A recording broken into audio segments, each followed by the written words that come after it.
Yeah, I mentioned yesterday that I was going to tell y'all about not rushing into relationships when you first come out because they usually are toxic.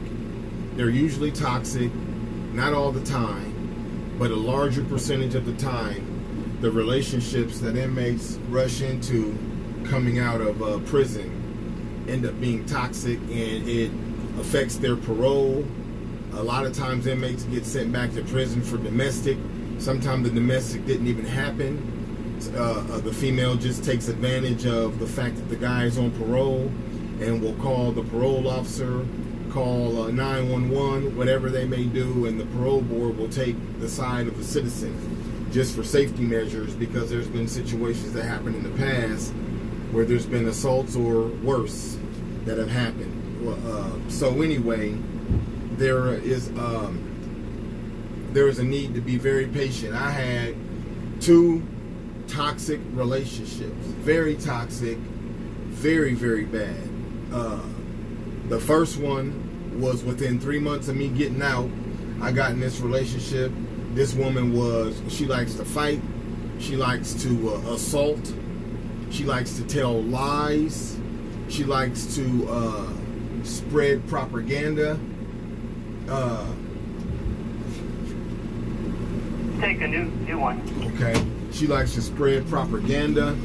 She tried to ruin my relationship between me and my friends. She tried to get me fired from my job when I was a bridge builder. She called my superintendent's wife and told the wife that I get off work and I come home and I beat. He wants to wait. We got one more. 10-4. And anyhow, she called my superintendent's wife, Shelly, and told her that I get off work and come home and beat her every day. And Shelly was wise enough to not believe any of that nonsense. And so that didn't affect me, but she tried. I mean, yeah, she got me put in jail for an assault. The charges were later dismissed, but she got me put in jail for an assault when she actually was trying to remove my privates, trying with all her might, pulling with everything that she has, and I'm waiting for the sound of, well, I'm not waiting, you know what I mean? I'm not waiting. I'm trying to stop her, but I'm expecting the sound of Velcro tearing apart to just suddenly, you know, be heard, because she was pulling on my privates. Like, this is crazy. So anyway, I grabbed her hair and lifted her up some because she was down on one knee. That didn't help her, and then I opened up my palm and I pushed her back by her neck, and I made her fall backward. She runs into the other room, calls 911, tells them my husband is on lifetime parole for murder and he just assaulted me. And so here I am, a black dude in Sarpy County, and so here they come. Well, anyway, her bruising and anything like that wasn't consistent with all the story that she was trying to tell. She was trying to make all this mess up, and so none of that was working. Even the police knew that what she was saying happened couldn't be true. So anyhow, I go to jail, and I was only in there for about 10 or something hours, and I had a bond. So I was able to get out because the charges were only a misdemeanor. So I was able to get out and whatnot. But I remember one time she had just gotten pregnant, and we only have one daughter together. But she had just gotten pregnant, and she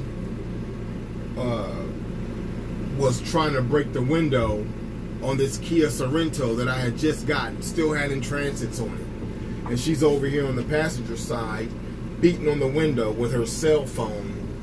And I don't want to buy another window, whatever, and whatever the hell she's trying to fight with me about, I don't even remember. But anyway, so I put the car in reverse and I back out of the driveway real quick. So she starts running and chasing the car. So when I put it in drive and take off to drive down the street, she grabs the door handle on the passenger side, grabs the door handle, so naturally the vehicle snatches her. And so when she lets go, you know, she slides and all this stuff. I didn't even notice that she had grabbed on. It happened so quick. I just took off, and then I came to a stop. And yeah, so she got drugged or whatever, and so then that's the story. I made it look like the bad guy, like I drugged her. I didn't drag her. I'm trying to get away from her, from breaking the window on this vehicle. I didn't expect her to grab on to the door handle of a moving vehicle that's under horsepower. I didn't drag her. But anyway, that's what her family was basically lining me up to be, is a person who drugged this woman. And she's pregnant, whatever. Well, that's just how they slighted the whole story. That was slanted, the whole story. That was not how it happened. Anyway, but it was just a constant repetition of her trying to like ruin me, destroy me somehow, whatever. And eventually I moved out. I'll upload a picture in a little bit, but she had graduated nursing school from College of St. Mary, and the night before she graduated, she slashed all 4 of my tires, and I got a picture of my vehicle with the tires slashed and whatnot. So she had to buy me 4 new tires.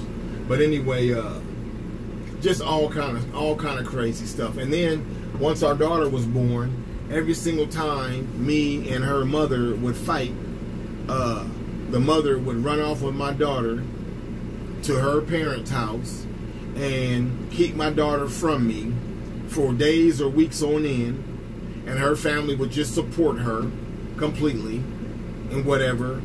And if there was a attorney proceedings any court proceedings going on, her parents would pay for her attorney.